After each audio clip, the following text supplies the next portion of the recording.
the Betway Charity Bets now. And those of you who listen to the podcast week in, week out, thousands of you download it and listen to me and the guys will know that thanks to our partnership with Betway this season, they've been chipping in £50 each for one charity stake each for me, James and Tom for the season, for each West Ham game that comes up. And any winnings from any of those goes towards the 3 charities, West Ham linked charities, that me and the lads are playing for. This season, James, as you'll know, has been playing for the DT38 Dylan Tombides Foundation. Dylan, a former youth player at West Ham who tragically died of testicular cancer. But I'm delighted to say it was Dylan's birthday yesterday. He would have turned 27. I'm delighted to say that joining us is Tracy Tombides, Dylan's mum. Tracy, it's an absolute delight to have you with us tonight. Thanks so much for joining us. We wanted to get you on just to mark what would have been Dylan's 27th birthday.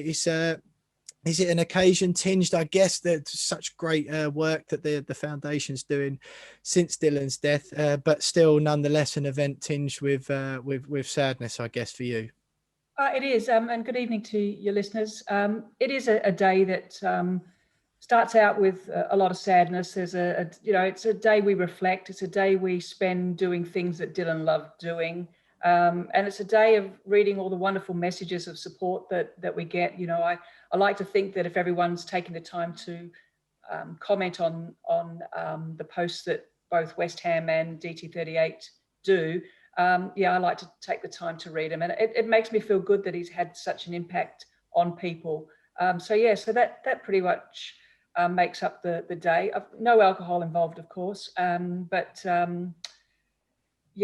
that's if you believe me. Yeah, absolutely. Well, that's the thing that strikes me, Tracy. I mean, the impact, like you say, that Dylan had clearly on so many West Ham fans. It was I'm 29, so only a couple of years older than Dylan, and you hear stories like that and you always think that those things will never happen to us. When you hear of older people getting illnesses, particularly cancer, the reality of the world is that everyone knows the stats about the amount of people that get cancers. You kind of not shrug, but you go, as the older you get, the more people are at risk. But me and the lads, James in particular, has done an excellent job this year of trying to raise awareness of not only the foundation but encouraging guys to check themselves and all that sort of thing. Is there what other work? That's obviously an important message for the foundation, I guess. What other work are you guys trying to do over at DT38? I think it's our most important message, especially in the current climate at the moment, where we really can only rely on social media to get that message out and get that awareness out. And while we advertise and why we remind people that it's probably most common between the ages of 15 and 39, 45. Today we just announced that somebody that was 53 had got it, and there's been a young lad who was 10 months old when he was diagnosed. So it's really one of those things where we're saying to you, look, don't wait until it happens. Get to know, what's normal down there, guys. I mean, you spend so much time with your hands down your pants anyhow, you might as well do the right thing and just check to see what's normal and know if everything's all right. So I think largely too, the message from there on, we try to instill is that, if you do go and see a doctor, insisting on an ultrasound is your best course of action. Unfortunately, Dylan didn't know that and didn't have that opportunity, and he was misdiagnosed. So it's really just about taking your health into your own hands so that you are informed about what you need to do if you do present with a testicular issue. Tracy, when we last spoke, we spoke on the phone back in, I think it was August, September time, and you were telling me that the work that DT38 had been doing had kind of been disrupted so much by the pandemic, the global pandemic. So what sort of events have you got lined up, sort of, to try and coincide with the end of restrictions and stuff like that? Because obviously the fundraising has almost been halted from an events point of view, but have you got a lot lined up from DT38's perspective? Yeah, we have 3 main events during the year, and we've been able to push them back this year, and we're hoping that that everything will open up so we are able to hold them. But we have a golf tournament scheduled in August. we have our annual poker event scheduled in October, and we have our white collar boxing event scheduled for November. So we're just hoping that we're, the first one being the one that's outdoors, hopefully the most likely to be able to go ahead because of the outdoor environment. So we're just hoping that we're going to be able to do all that. We were worried that we might not get to the 6th year because fundraising had been halted, but we had a couple of good Samaritans along the way, which we're very grateful for, and it just allows us to continue doing raising awareness, and hopefully now that the schools have opened back up, that we can get our education program back into the schools. Tracy, sorry to interrupt you, Tom. Sorry, mate. Tracy, that golf competition. I mean, I play golf and poker, and I think probably a few people listening wouldn't mind me getting in a ring with James for a white collar boxing event. We can arrange all of that. But what's there? Tell us particularly the golf and the poker stuff. If people listening do want to get involved in those, because I certainly would like to. Our golf day is held out at Langdon Hills. In Basel, yeah. The pro out there is Terry Monker, obviously John's brother, yeah, George's uncle. So he always looks after the foundation, and I know that that there's a lot of his members that support our event as well. So the good thing is, I think they're just all waiting in the wings to come and play as well. But we had it lined up for April in 2020. And so Trevor Brooking was headlining for us, and we had a number of other players that were going to step up, and we were going to auction the opportunity to play alongside with these guys. So I think the fact that the dinner afterwards was the thing that everybody was not comfortable with, sitting so close to everybody and a bit concerned. So, that being where the main fundraising aspect of the event comes into it. So, we're hoping that by that time we can be able to do both the event and the dinner afterwards. In October, Crown London in Mayfair hold our poker tournament annually.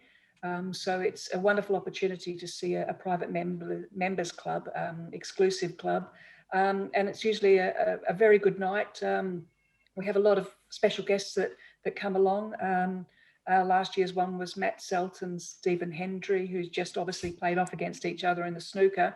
We're very fortunate that, to just cater for, I think, a completely different demographic of people, although you've just said that you like doing all three things. There is that opportunity for people to get in the ring, for people to get on a golf course, and for people to try their hand at poker. Our last event, which is, I don't know, I got conned into the white collar boxing because I'm fine while they're just like slapping each other, but the moment that the gloves go, I can't watch. I'm a wuss. So, the white collar boxing was, I got told it was going to be fine. It was okay. I watched Taylor in the ring, and I was okay with that. I think, it was, I don't know whether it was because I wanted to be in the ring hitting him. I don't know. But, he's looking forward to going and playing again.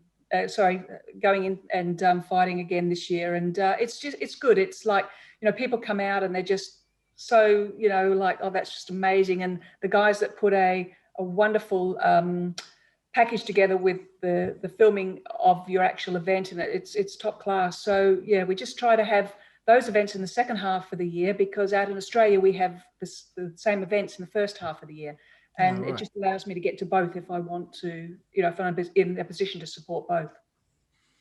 Tracy, for any fans sat at home now wanting to help but not knowing how to in the current situation we're all in and in the pandemic, how can they help raise awareness or help raise money? What are some of the ways that fans can get involved from behind their laptop and help you guys out and help the cause? Yeah, I mean, we would love it if they would just like retweet our messages and our awareness that we do. We probably punch out like maybe 4 or 5 a day. And it makes people, sit up and think about, the stories that, somebody else just saying, I've just been diagnosed with testicular cancer, and you don't realize just how close to home it can be, it can be quite scary. And I think that's the shock that we want to try and achieve. We want to actually make people go, my God, really? A 9-month, 10-month-old baby has got this, and a 69-year-old man can still get testicular cancer. So, we just want people to be aware that you need to be taking your own health into your own hands and get checked. So just by retweeting our posts, and also, if they're in a position to donate towards our efforts, we have donation page on our website at dt38.co.uk. We have PayPal. We have on any of the Facebook and Insta and Twitter bios where they can actually click on the links to donate. So any help would be very grateful. Great stuff. Great stuff. Well, Tracy, what we'll do, if you don't mind staying with us for a few minutes, we'll run through our bets for last week and for this week. Then we'll have a couple more questions for you at the end before we let you go. So, Jonesy, looking back to the Leeds game, we were all pretty close, but once again, close, but no cigar, unfortunately, this week, weren't it? What did I went for Antonio Brace, West Ham win, and both teams to score. So I was the furthest out I've been for a few weeks now. James, what did you have? I had West Ham to win. It's a D up to score and over 8.5 corners. And I was kicking myself because before I submitted this a D up, I had Craig Dawson in mind. Yeah. And I thought, oh no, surely he won't score again. I'll go for his D up. He's due a goal. And it came back to bite me, that one. So I've now learned to just stick to my gut and just go with the first thing that pops into my head. Yeah, absolutely. My Chad from Betway was texting me during the game as well, because I had Craig Dawson last week, which would have been a winner. Tom, what did you go for Leeds? I had West Ham to win, both teams to score, and Souček to score. So not a million miles away, but Souček let me down. He might have to have a few weeks on a back burner. Yeah. Well, James, closest out of the three of us last week, but no cigar. Just a reminder to everyone at home, James, as we've mentioned, is playing for the DT38 Foundation. Tom, any winnings that come from Tom's bets are going towards Isla's fight, and my money is going to the Bobby Moore Fund. Betway, as we've mentioned, have agreed to double any winnings of ours at the end of the season, which is a great gesture. We've got a few £1,000 in the bank at the moment. Jonesy, I'll come to you for a tally up after you let me know what you've gone for the Man United game. So I've gone for something a little bit different this week. Just conscious of repeating the same old bets, but kind of just picking a different player. So the pressure's on this week because Tracy's here, mate. I know. Souček to score. He's definitely due a goal. I've gone both teams to score. I don't think we'll keep Man United out. And this time for the third leg, I've gone for draw at half time, West Ham to win at full time. So something a little bit different. I don't know what the odds are going to say on that, but I'm hoping some nice odds there. Yeah, well, Chad will price those up for us later in the week. Tom, what have you punted for this week? I've gone both teams to score, West Ham to win, and Antonio first goal score. I think big odds in. Antonio loves a goal against a big six. So I just think he might just do it, and I could have a big one. Yeah, my thinking exactly there. The West Ham win at Old Trafford might be one step too far, Thomas, I reckon, this week. But I've gone Antonio to score anytime, less than 3.5 goals. Fancy a bit of a cagey affair, and at least one penalty awarded. It is Manchester United after all. West Ham can't stop getting penalties these days, so I fancy that. Chad will get in touch with the odds for those bets later on in the week. Jonesy will post them on our Twitter, and of course, just a reminder, you can, if you like the sound of any of the bets that me and the lads have gone for this week for Sunday's game at Old Trafford against Manchester United, you can back them yourselves if you'd like on the Betway app and website. Just go under the pre-built bet section, scroll down, and you'll find the We Are West Ham section. So Tracy, James has gone big there. You're a guest of honour this evening for the charity bet section. Do you like the sound of what James has gone for? Yeah, I think it's, he's doing better, isn't he, than he did at the beginning of the year. I probably would have gone for Antonio to hit the post, Lingard, no more penalties, and maybe a 2-1 win. So, yeah, we're not far away. There you go. Yeah, James. James luckily has picked up his form. Jonesy, what have we? Just to remind everyone, what have we raised so far this season? Thanks to Betway. So I've got £547.50 for DT38. Will, you've got 1,310 for the Bobby Moore Fund, and Tom has got 260 quid for Isla's fight.